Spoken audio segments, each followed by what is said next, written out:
Улсын хурлын хаврын чуулган 20 хоногийн дараа буюу эх сарын 15-нд нээлттэйг нь энэ чуулганаар нийтдээ 32 асуудлыг хилцгээр товсны дотор 27 хуулийн төсөл багтаж байна. За ингээд үзэгч та бүхэнд хаврын чуулганы хилцэх асуудлын дараалал товд орсон хуулийн төслүүдийг танилцуулъя. За улсын хурлын хаврын ээлж чуулганаар хилцэх асуудлын нэгдүгээрт Монгол улсын нэгдсэн засгийн 2027 оны төсвийн хүрээний мэдээлэл 2028-аас 2029 оны төсвийн төсөөлийн тухай хуулийн төсөл.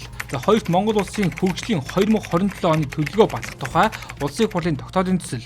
За гуравдугаарт Монгол улсын нэгдсэн засгийн 2025 оны гүйцэтгэл, засгийн газрын санхүүгийн нэгдсэн тайлан болон Монгол улсын 2025 оны төсвийн гүйцэтгэл батлах тухай Монгол улсын их хурлын тогтоодын төсөл. За дөрөвдүгээрт ажлах хүчний шилжиж хөдөлгөөний тухай хуульд нэмэлт өөрчлөлт оруулах хуулийн төсөл. За 5-д эрүүгийн хуульд нэмэлт өөрчлөлт оруулах хуулийн төсөл. За 6-д зээлийн хилцээр сойрхон батлах тухай хууль хүчингү болсон тооцох тухай хуулийн төсөл.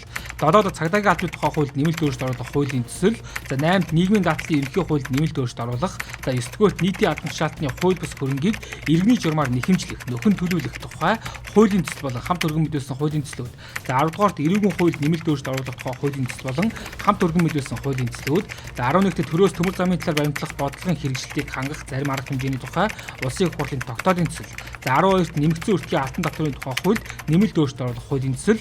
За 13-т онцгой алтан татврын тухай хуульд нэмэлт өөрчлөлт оруулах хуулийн төсөл. За 14-т Монгол улсын их хурлын тухай хуульд өөрчлөлт оруулах тухай хуулийн төсөл болон хамт өргөн мэдүүлсэн хуулийн төслүүд. За 15-т боловсролын ерөнхий хуульд нэмэлт өөрчлөлт оруулах хуулийн төсөл. 16-т хүнсний бүтээгдэхүүн аюулгүй байдлыг хангах тухай хуульд нэмэлт өөрчлөлт оруулах тухай хуулийн төсөл.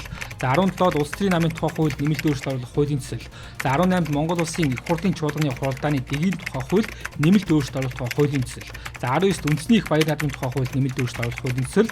За 20-дугаарт Монгол улсын засаг захиргаа нутаг дэвсгэрийн нэгж түүний удирдлагын тухай хуульд нэмэлт өөрчлөлт оруулах хуулийн төсөл. За 21-т Монгол улсын их хурлын чуулганы хуралдааны дэгийн тухай хуульд нэмэлт өөрчлөлт оруулах хуулийн төслүүд багтсан байна. За өргөжлүүлэн хаврын чуулганы хилцэх асуудлын 22-т нийгмийн ажлын тухай хуулийн төсөл болон хамт өргөн мэдүүлсэн хуулийн төсөл. 23-т худалдаа аж үйлдвэрийн танхимын тухай хууль, 24-т эдийн засгийн эрхлэлийн тухай хууль, за 25-т нийгмийн хамгааллын тухай Монгол улс болон Бүгд найрамдах Австри улс хоорондын хилцээрийг сойрхон батлах хуулийн төсөл, 26-т татврын ерөнхий хуульд нэмэлт өөрчлөлт оруулах хуулийн төсөл, за 27-д аж ахуйн нэгжийн орлогын албан төвийн тухай хууль, 28-т хувь хүний орлогын албан төвийн тухай хууль, 29-т нэмэгдсэн өртгийн албан татврын тухай хуульд нэмэлт өөрчлөлт оруулах хуулийн төслүүд нэрлэгдэж байна. За энэ жагсаалтын 30-д Бүгд найрамдах Монгол ард улсын засгийн газарт эрх олгох тухай хууль хүчингү болсон тооцох тухай хуулийн төсөл болон хамт өргөн мэдүүлсэн хуулийн төслүүд. За 31-т Монгол улсын их хурлын 2026 оны намрын ээлж чуулганы хугацаанд хийх төлөвлөгөөт хяналт шалгалтын цагдуур батлах тухай улсын их хурлын тогтоодын төсөл.